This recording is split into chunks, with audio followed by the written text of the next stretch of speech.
This film is actually do a lot. A follow-up to WandaVision, a sequel to the first Doctor Strange film, and a continuation to Spider-Man No Way Home. Does it succeed?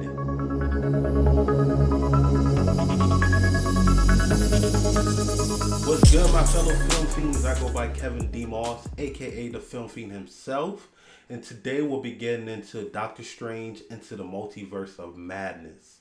And now, before we continue, welcome, but consider hitting that subscribe button, turn on the notification, like the video, because it helps a lot with the algorithm, and it's much appreciated.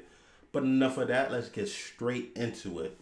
Dr. Stephen Strange casts a forbidden spell that opens up the doorway to the multiverse, including alternate versions of himself whose threat to humanity is too great for the combined forces of Strange, Wong, and Wanda Maximoff.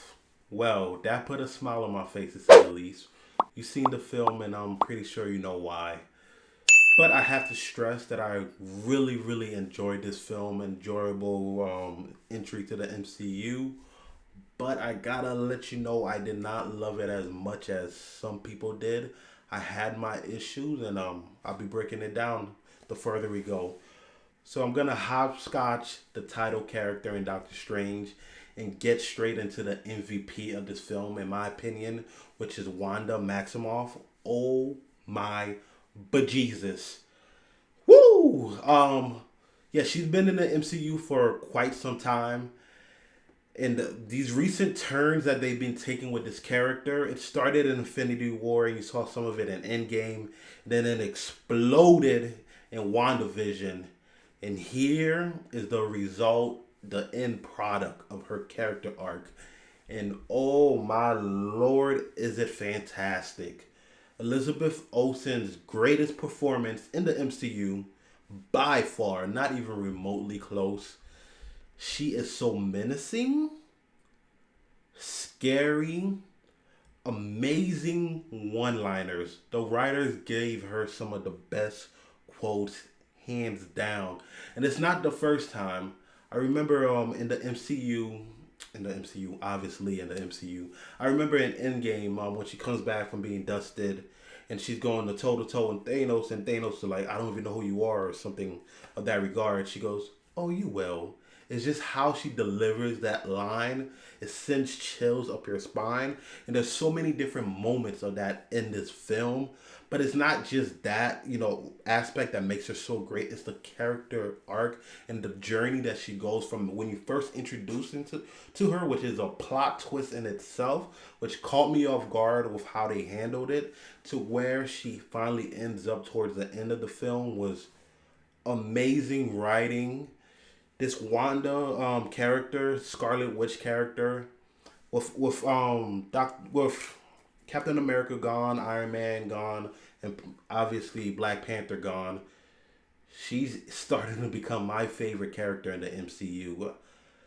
But this is called Doctor Strange. Let's get into his character, which I also enjoyed because I was a little bit let down with his character in No Way Home. Because I felt like they nerfed him only to big up and boost up Spider-Man. Because some of the things they did here was a disservice to the Doctor Strange character in No Way Home. But here I felt they really did a 180 in his character. Put a little more respect into him. Benedict Cumberbatch, he pretty much owns this role.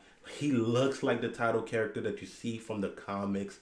I was watching him on screen. I couldn't help but get the feelings that I somewhat get when I see Robert Downey play Tony Stark or something, so someone of that regard.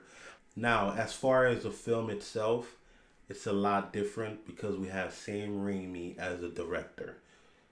He needs no introduction. I'm pretty sure everybody knows who he is.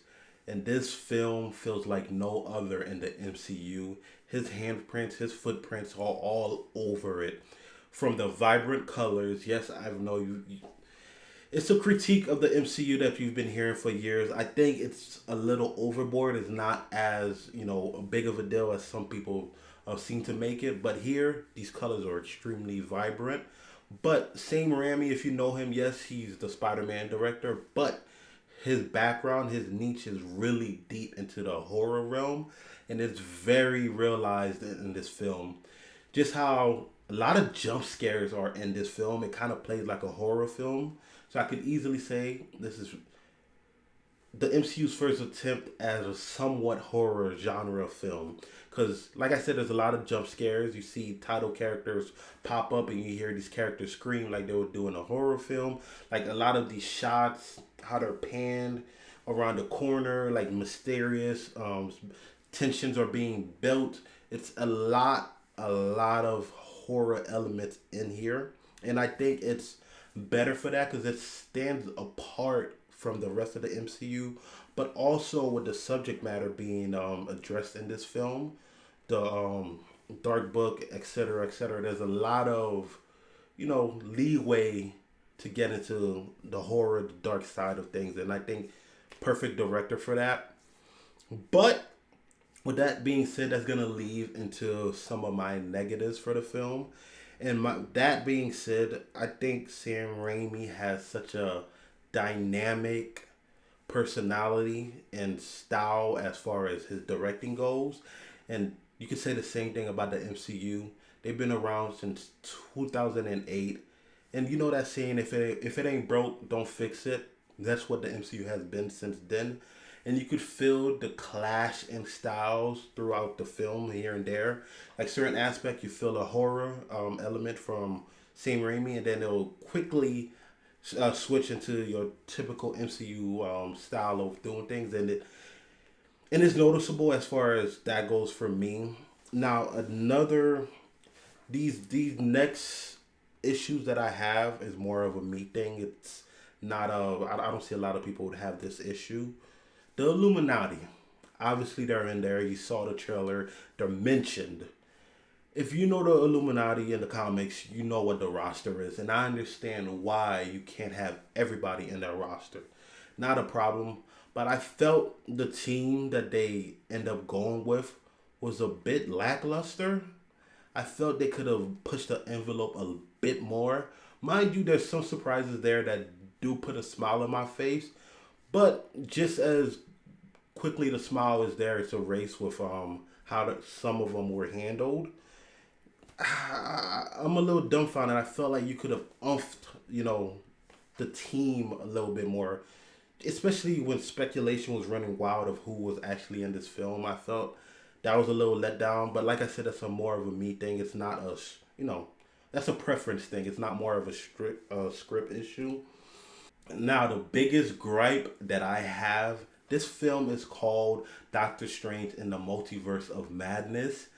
And to be honest, minus a few, maybe a minute or two, there's not much multiverse or madness in this film. It's extremely one story that's streamlined that continues throughout. I was expecting and I felt how they portrayed this film to be the title itself would be, dipping into a lot of multiverses and it'll be a lot more crazy, but it feels very tamed. I'm really surprised how much the first Doctor Strange influences this film and how it plays like a very singular story as far as in comparison to the bigger multiverse and there's just not that much madness in my opinion. So I was a little bit let down. I felt like we were led astray a bit as far as that goes, but those are that and the pacing at times could be a little off. It's a 2 hour film. The earlier stages of the film was nicely paced and it drags and then it speeds up. It's a very quirky pacing throughout the film that I found, and yeah, you could definitely tell some bits and pieces were cut off, but eh, you know. And tackling into this is considered part of the pacing. One of the biggest gripes and the biggest issues I think this film has that it takes this weird subplot towards the end of the third half or the third arc of the film. It goes to something completely different than what the main arc or the main mission of this film is, and it kind of drags. It's a weird a side plot that I don't think was necessary because it really halts the films tremendously, and it could have been easily plucked from this story and you would have a better streamlined film, in my opinion. It was a bit head scratching why so much time and effort were put in that one situation, but you know, I digress. But with that being said, like I said, I really enjoyed this film. I think it's a respectable entry to the MCU, and that's why I give Doctor Strange Into the Multiverse of Madness a 4 out of 5. It's a vibrant, fun, and sometimes epic entry into the MCU that isn't as ambitious as it could be. That's the best way that I could explain this film. I was not completely let down. I didn't hate this film. I don't necessarily even think it's a bad film. I really enjoyed it, but I was just expecting a little bit more. But 4 out of 5, I think you could say that's respectable. And yeah, that's how I feel in the long run. It's weird, these narratives that are being thrown about this film. I'm starting to realize how the MCU is being judged now. What's considered a bad MCU film, how and why. That's for a later date. I'll bring my opinion on that up. But yeah, Sam Raimi, I really enjoyed this entry. I hope to see more from him. But yeah, that's my review to Doctor Strange Into the Multiverse of Madness. Leave the comments down below. Let me know what you thought about it. Let me know if I was a little too harsh or unreasonable, because I understand there's a expectation and reality, and I do understand that 100%. I'm not expecting what I had in my head to be, you know, displayed on full screen and stuff like that. Fully understand that, but I still had other gripes that I thought that was legitimate reasons for why I had some issues here and there with this film. But overall, I really enjoyed it. But at this point, I'm rambling. Let me know down in the comments what you thought. And yup, till next time, next review, I'm Kevin Demos, and I'm out. Thank you.